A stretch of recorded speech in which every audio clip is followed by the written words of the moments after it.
Welcome to a Real Man Wood podcast. It's Chris Liss from RotoWire, and I'm joined, as usual, by my co-host from Yahoo Sports, Dalton. What's going on, dude? What's going on, man? So what, you're flying, this was an impromptu podcast here earlier than we normally do it. What's going on? You're going out of town? Yeah, I'm going to New York tomorrow, 7 a.m., so I just realized I can record this now, and I can edit. Hopefully I can edit some of it on the plane, actually, and then post tomorrow night, So what are you doing? Tout Wars and the NFBC. Both, yeah. So I found out my draft slot. I got my second choice of where to pick. Yeah, so I missed, that was this morning, was it announced? Yeah, I got an email this morning, and it's cool because they tell you what choice you got. So I got my sixth. I was sixth in the random selection process, but my second choice was actually sixth, and that's what I ended up getting. So I went first for Trout, even though it's kind of boring to just take Trout. I got into it with Sporer on the XM show because he's like, "That's a terrible take. You should be happy to take Trout." But I like Trout fine, but I really like Stanton almost as much, and you get an earlier pick on the way back. And I also like Kershaw still almost as much. And so it's 1 second. Yeah. I heard that segment with Sporer, who, by the way, sounds exactly like Chael Sonnen. I don't know who that is, but he's a UFC fighter. The dude they sound identical. Sporer does? Yeah, he sounds so much like him. Yeah. I had even called my wife in the room to listen. But I have to say, he's good. He's the ombudsman, right? Yeah, he's the ombudsman. He's great, and you need to be called in your shit, just anyone in general. I'm all for that. But I actually agreed with you in your take that I understood what you meant, that drafting Trout, you just can't get a profit. Yeah, of course you're going to take him, not just because you don't want to be different for the sake of being different. It's just not as fun. Right. All things equal, I would be different and take someone else. But if it's not equal, I'm not going to fuck up my pick just to be like, look what I did, right? So, but I want to make a good pick. And Trout, you can't make a good pick. I mean, it is a good pick, but you don't deserve any credit. You got the obvious pick. It's nothing. Right. You're not uncovering anything. So, I kind of want to select my entire team. I just can't be like, oh, I really like Trout this year. I guess in an auction you could be. You could be like, I'm willing to go to 50. Then you would actually be able to stake a claim and say, I like Trout and I'm going to go to 50. But at 1-1, yeah, I'm doing the Nutless monkey thing. I'm just taking Trout, So I'm not in love with Altuve at 2 either for some reason. Neither am I. Yeah. I got a little soured by the Steamer projections, which basically he just outperforms what he should be given his profile, ground ball, fly ball, strikeout, whatever. Yeah, Derek Carty pointed it out as well. You look at all the projection systems, they just do not treat him like elite hitter, that you would assume for someone getting taken so high in fantasy. I wonder though, or winning MVP in real life too, mind you. It's not just the fantasy stats. Right, but I wonder if those systems are a little too based on base percentage and bullshit like that it doesn't really matter. People are so. The whole on-base percentage thing is really gone too far. Okay, fine, getting a walk versus an out is huge, and it's really important in real life. But people are oh, he upped his walk rate. He's gonna have a huge year. Why? What does that help you? Yeah, he'll get some more runs. If he's really fast, he'll steal bases.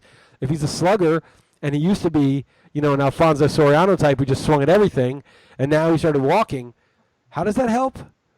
Carlos Lee is a guy I always like to point out because he would have horrible on base percentage, but year in, year out, 100 RBI because he just put the ball in play and hit in the middle of the lineup. So that would actually help you. But I guess the counter to your theory would be that they're not swinging at bad pitches and making outs. So yes, they may not score a run. You may not be in an on-base league, but it should theoretically help their batting average because they're not making outs. Yeah, but that's just false because there's I said the counter, not my point. Yeah. That's just false because not making outs is great, but a lot of guys get their hardest hit balls on the first pitch. They just find the first good offering against a tough pitcher. They don't get behind in the count. You're looking for a walk against a good pitcher. You're 1-2. You're 0-2, and it's just known that league-wide batters in an 0-2 count hit way less than they do in a 2-1 count. Well, even the difference between 1-0 and 0-1 is supposedly Bonds in his prime and the worst hitter in baseball last year. It's something that crazy. It really is. It's a big deal. And so if you're dealing with a strike thrower and you see a good offering, you might want to rip. If you're Joey Votto and you have that kind of eye, great. People are like, oh, they do this with pitchers too. They say, oh, okay, this guy's really good, but if he just cut down the walks, he'd be a lot better. Well, we just cut down the walks. That means he's throwing more strikes. Maybe he give up more home runs. Maybe the fact that he doesn't give in, and a lot of times he gets strikeouts. Some people chasing outside the zone, and sometimes they don't chase and they go to first base. If he cuts down the walks, you'll get less base runners, but you'll get more home runs, more hard hit balls. You can't just change one thing and leave everything constant. So people are like, oh, he should walk more. He would score more runs. Well, just even if you did keep everything constant, he would get fewer home runs and RBIs because he's not swinging. And two, he might get less hard hit balls, hard contact, because he's not just aggressive on the early count. And I think each player has like an optimal equilibrium for their skills.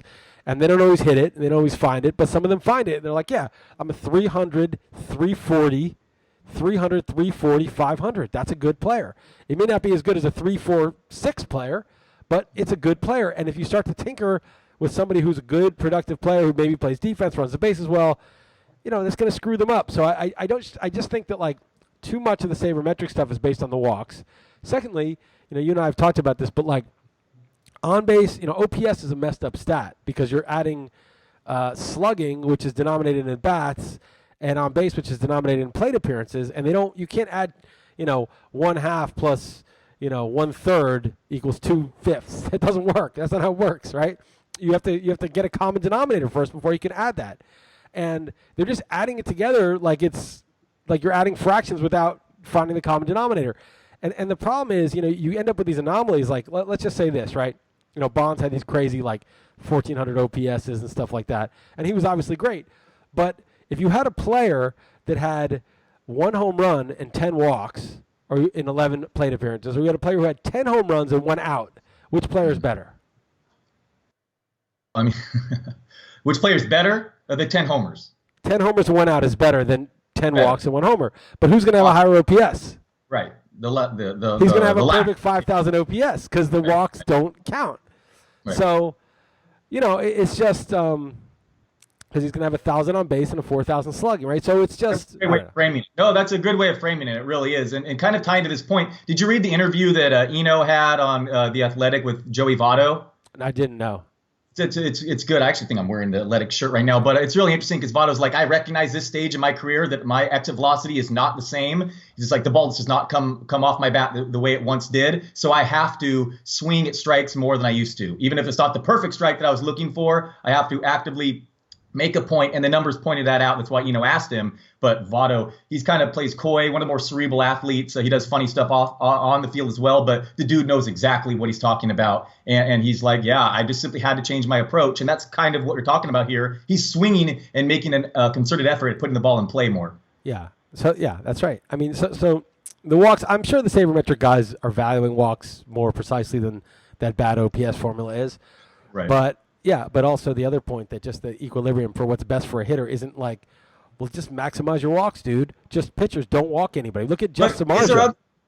Is there other stuff like the launch angle that Altuve, all the under the hood stuff, just suggesting that he's been lucky, or like, I mean, what is it? Is it because of his size? Like the stuff he does is hard to appreciate. I'm not really sure. Right. Like there might be a thing where if a guy has a certain profile and he keeps beating it, and he's extremely big or extremely small, extremely unusual, right. Maybe there's something that the formulas are missing or the algorithms are missing. And I always think that's a big danger because the algorithms just simply solve for what's usually the case in a given situation. But there's always exceptions to everything. And so on the one hand, it's really good to know what usually happens because you can make the positive EV bet. But on the other hand, you can be so blinded to other possibilities once you learn this extra knowledge that you might just miss something that's under everybody's nose that everybody realizes. And so I kind of like the NFBC. Like I would take the NFBC best players over the sabermetric guys in contests because they're like living they're like natural selection. Like they lose money when they don't find these exceptions and these things, and they win money when they get it right. And I think the theorists who are just right more often than not, or just playing in an expert league with the 5 guys who are mailing it in, 5 guys who are pretty good, right, and 2 guys with the spreadsheet. I think it's a little different than when everyone has $1,600 on the table.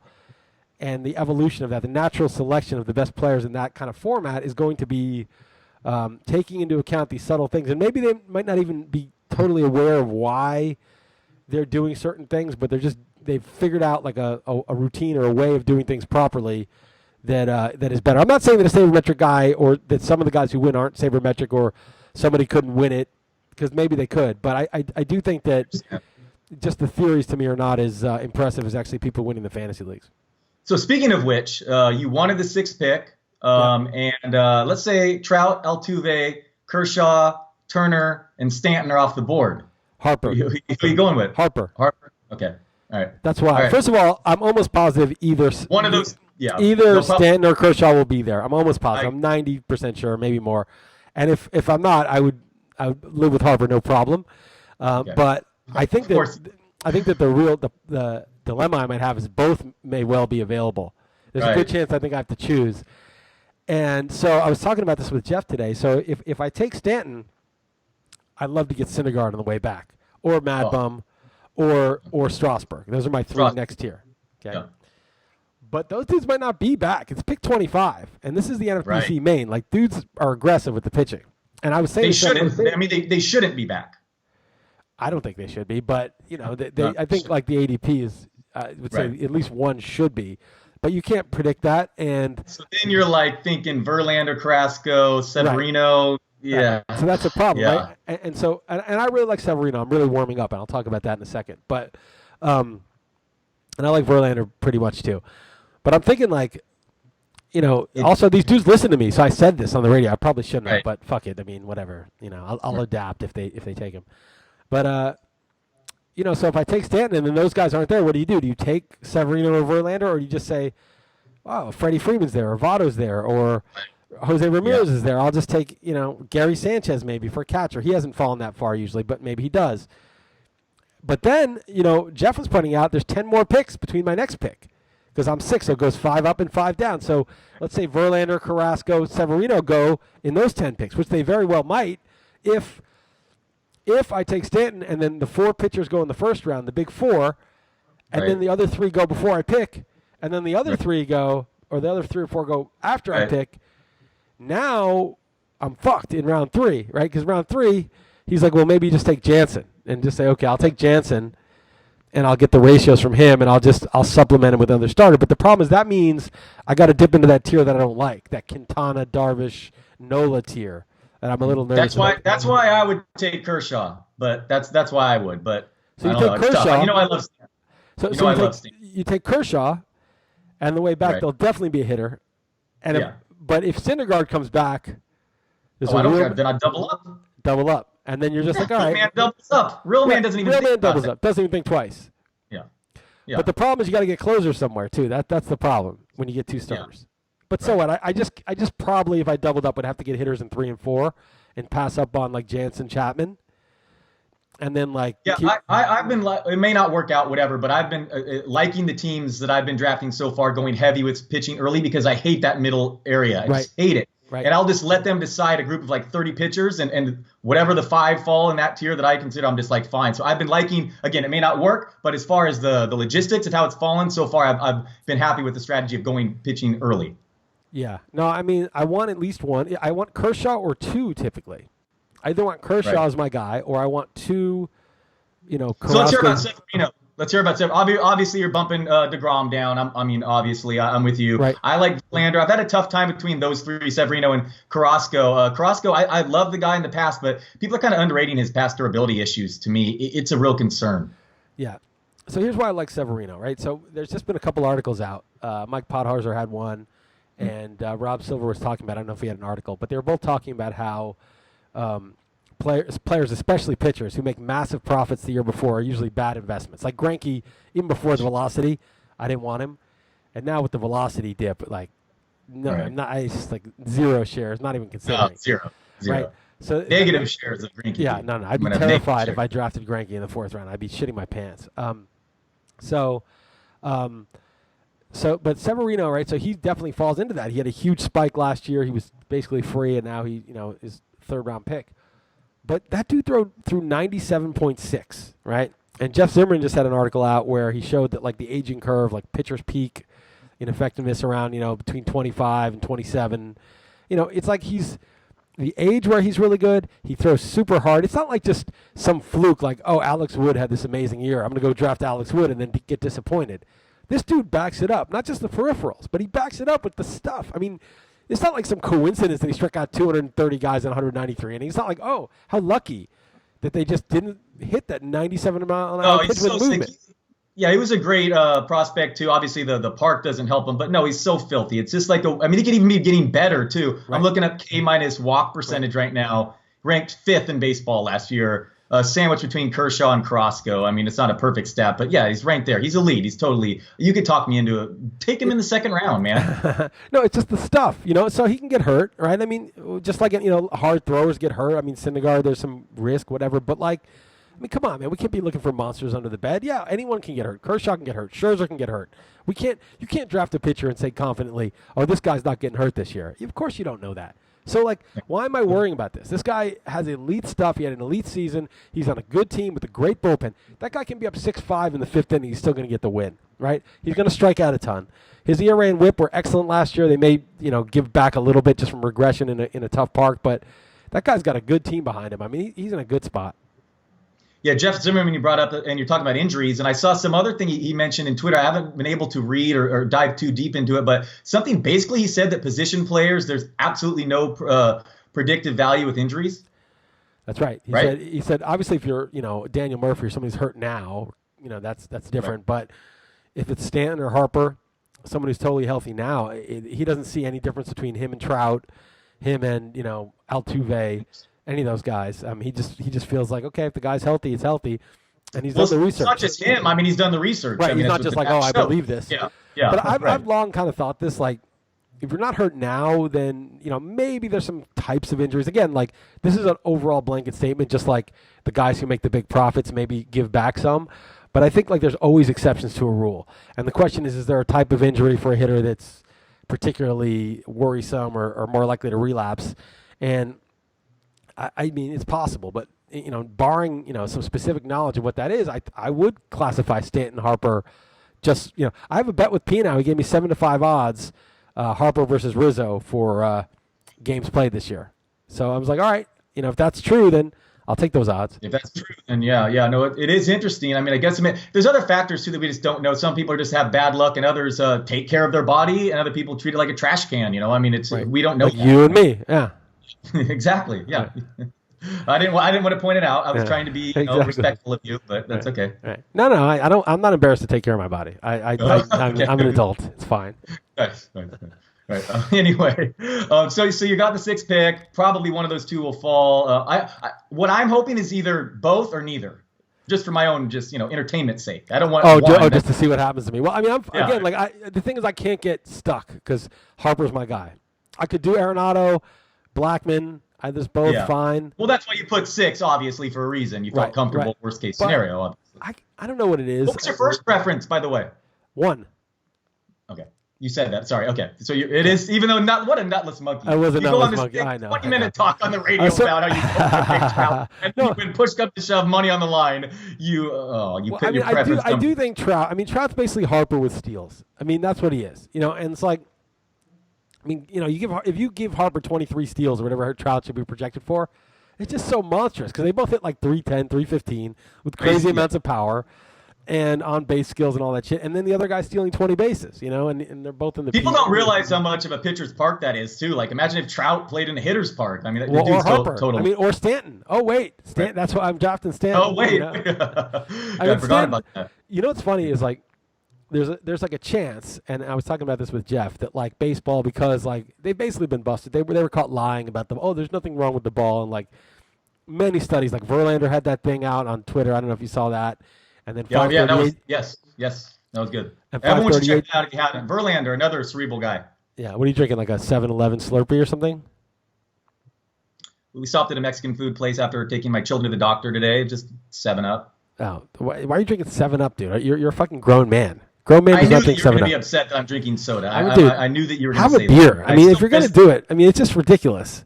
I know. Smoke a cigarette. It's my mistake. I'm Smoke a fucking cigarette. Berated by me drinking soda in front of you. That's a terrible mistake. I would just ask to be. Snort some meth. I mean, I don't know why you would waste it on 7-Up. That just kills you for absolutely no benefit whatsoever.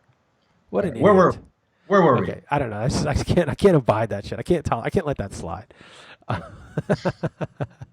So I don't know. We're talking about like Harper and Stanton, and we're talking about the fact that baseball's been busted for basically lying, both by Verlander, 530. I mean, everybody who's done the research has proven that the ball's juiced. It's just there's no dispute about it, and they fucking lied about it. And I don't know if they care because. I mean, some people complain that there's 3 true outcomes, there's not enough triples and whatever, but I mean, I don't know that they really care. It's not like baseball's hurting because of that.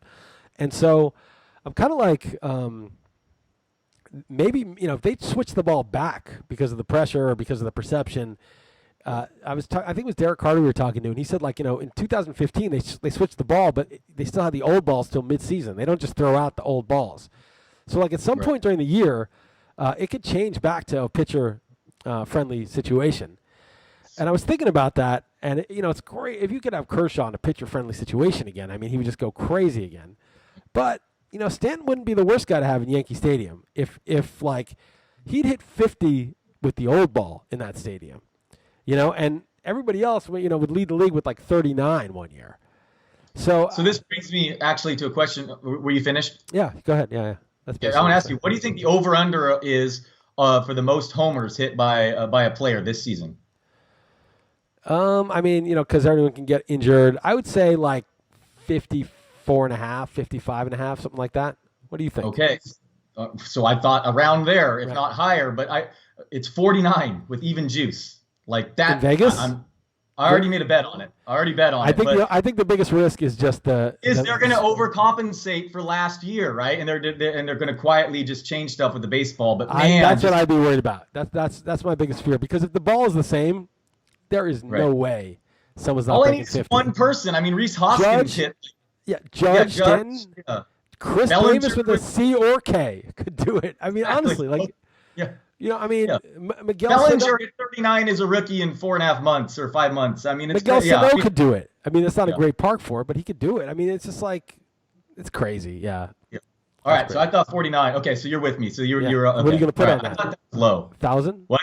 You put 1,000 on that? No, I put I believe to win 250 on that, but I did put a couple hundred on this next one. I'm going to tell you, it's my favorite long shot of the year. I won last year with the Astros. I'm going to do one that's closer to a more realistic. But I saw this. I could not believe the odds because I liked them as a sleeper team to make the playoffs.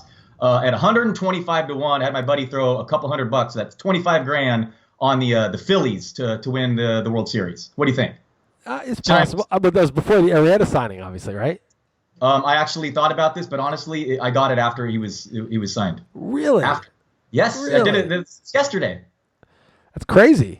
I know. I mean, they're not going to win the World Series, but it's possible. I know they're not going to win the World Series, but I mean, come on. I mean, they even have like these who knows these prospects with Scott Kingery. I mean, J.P. Crawford. Right. Nola could win the Cy Young. I mean, even like Aaron Altair is like not even like starting right now. He's a good hitter. I mean, Rhys Hoskins, Cameron Roop's their second catcher. That their young managers like the Sabermetrish. He's starting to get into it. Their bullpen's kind of loaded. Crazier things have happened for 25 grand. I mean, might as well. Yeah. Well, the problem is that you got the Nationals, Dodgers, Cubs, Nationals, Dodgers, Cubs, and try to think if there's anyone else that's really. Who else is good? The Brewers are. I mean, there's like you don't have to worry about the decent teams like the Brewers and the Diamondbacks. And I mean the Cardinals and like Giants. I guess there's only really three big favorites, and so if they make a wild card. Maybe you let that one ride, and then if they win that, you got to start hedging. It's time to bet money line because the money line on a baseball series isn't that big. It's not like betting it's not like a basketball series. That's the thing why I like these long shots in baseball. Obviously, is because anything can happen if you make it to the playoffs. I mean, it's not like you're betting on a basketball team or something. It has to win best of 7. Like that's totally different in baseball. So I don't know, man. 125 to 1 seemed absurd to me compared to the other teams around there. Yeah, no, that sounds pretty good. I wonder what the Brewers were. I kind of like the Brewers a little bit. Their pitching's bad, but people are kind of on. They got some buzz, the Brewers. But 125 is about as good as you can hope for a team that has like any prayer of making the playoffs. That's pretty good. I mean, again, they added Arrieta. I mean, even if you get, Vince Velasquez at one point, people like really liked his upside. That Nick Pivetta guy throws hard. I don't know. I don't know. I just even the bullpen, like I said, is not bad. So we'll see. But that's my bet this year. So actually, I wanted to bring up before I forget. I just before we started recording, I saw you just came out with an article. I haven't even really been able to read it. Did you go over that? Oh, so we were talking about the Fangraphs article. Did you want to talk about your column at all? What I basically I saw Mike Podhorzer wrote this thing, and it was interesting. He was basically like players who make a dramatic improvement the prior year, like plus $10 in earnings. The following year after that, usually give it back.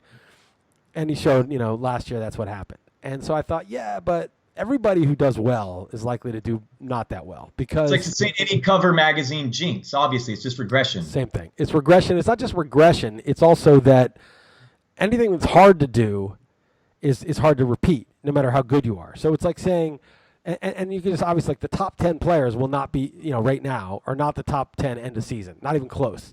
The top 25, there'll be many people who are currently outside the top 25 that end up in the top 25, top 50, top X.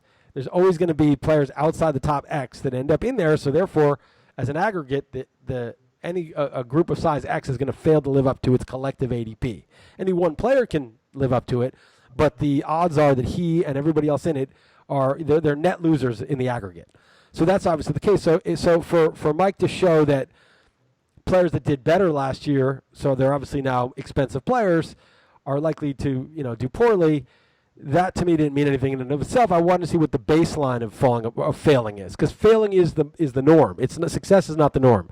Most players fail to live up to ADP, again for the simple reason that players who are not even drafted end up. And it's not just those players are coming off good years. They beat their expectations by a significant margin. Right. So their baseline, their expected baseline, either the market was way off or they're just going to naturally go back to, what right. their expected normal level is. Yeah, that's right.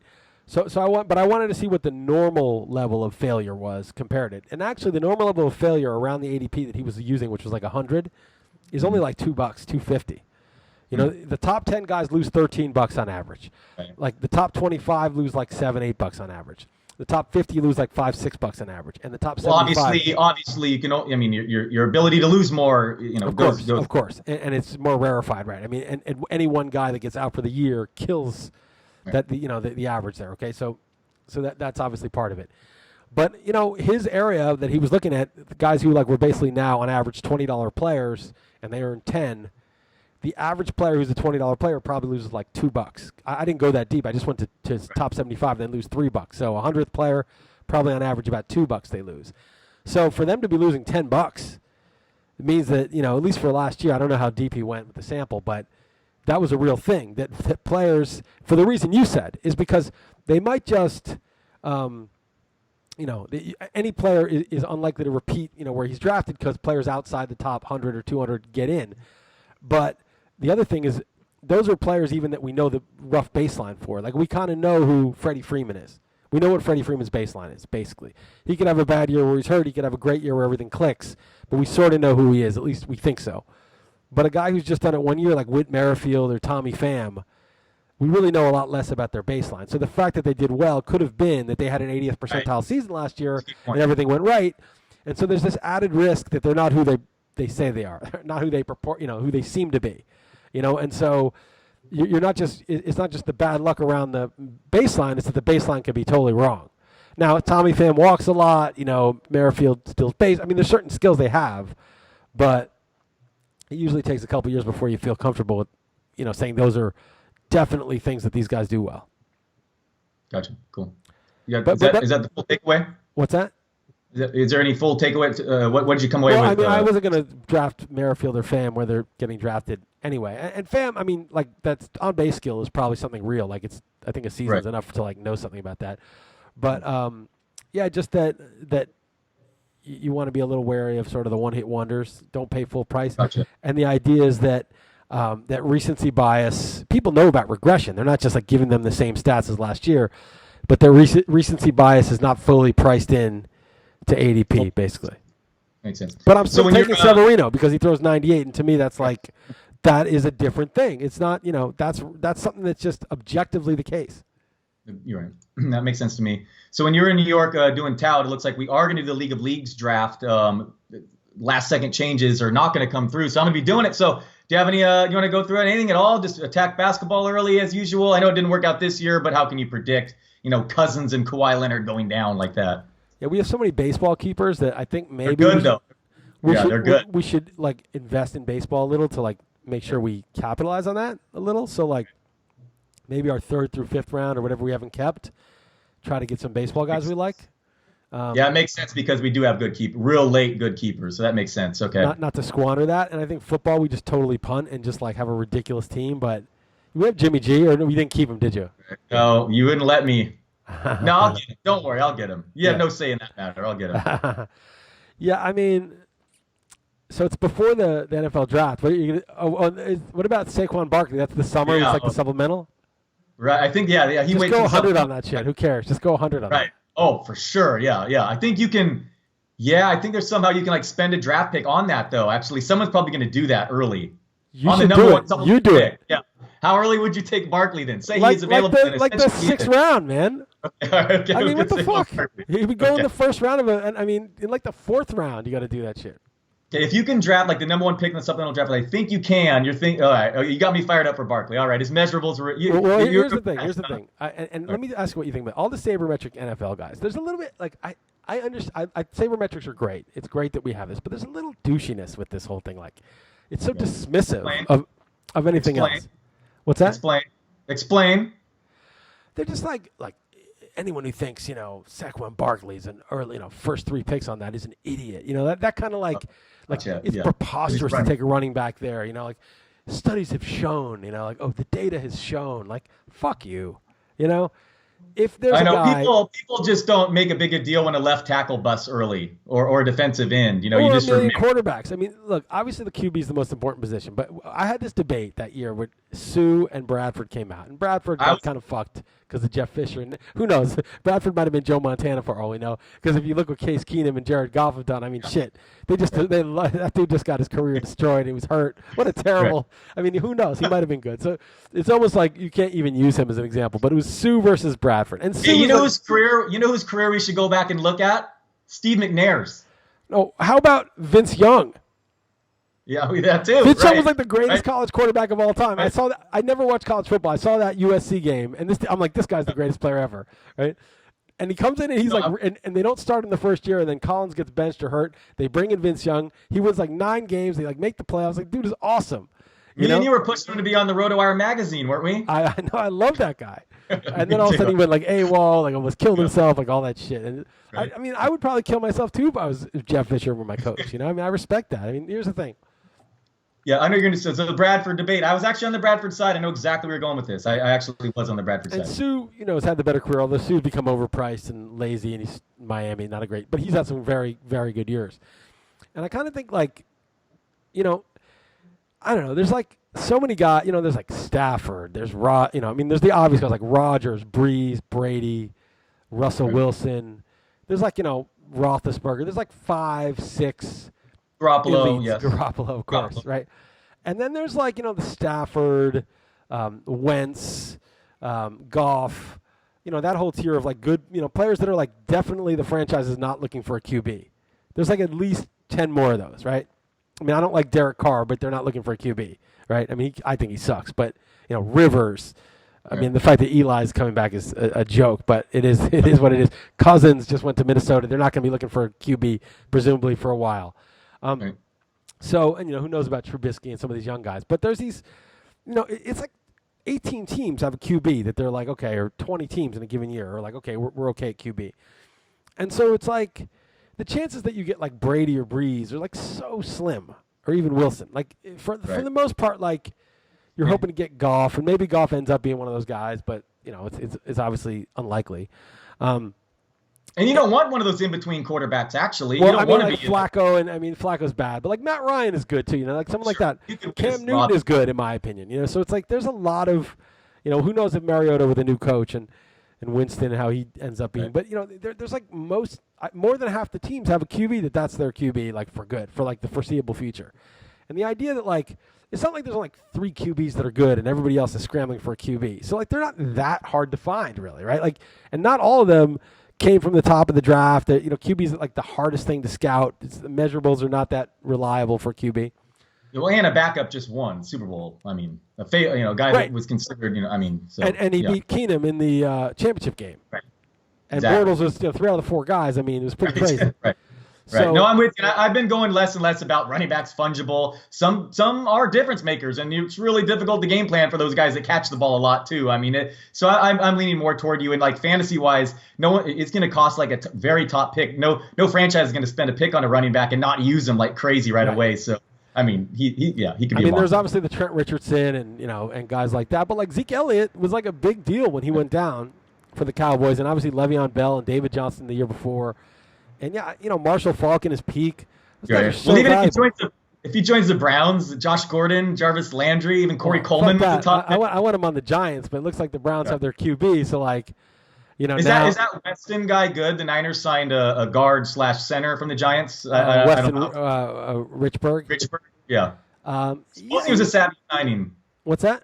Supposedly it was a savvy signing, like PFF grade. He was. I mean, I don't know. The Giants, Eli sucks so much that like it's hard to say. But their line was pretty bad. But he was like the most solid part of it. So Garoppolo will make him look good. Don't worry. I mean, So no, I mean, I think he's like competent. You never know. With that shit. It's like Richard Sherman, man. How weird is that? As a Niner fan, I embraced it, dude. I'm all why for wouldn't it. you? I love Richard Sherman. Yeah, no, he's a smart guy. Went to Stanford, always thoughtful, and he negotiated his own contract, supposedly really fair and beneficial to the Niners. So yeah, I couldn't be more excited for the upcoming NFL season, and I say that before baseball starting. But I mean, I obviously the Niners are in a good place. I hope that the Browns.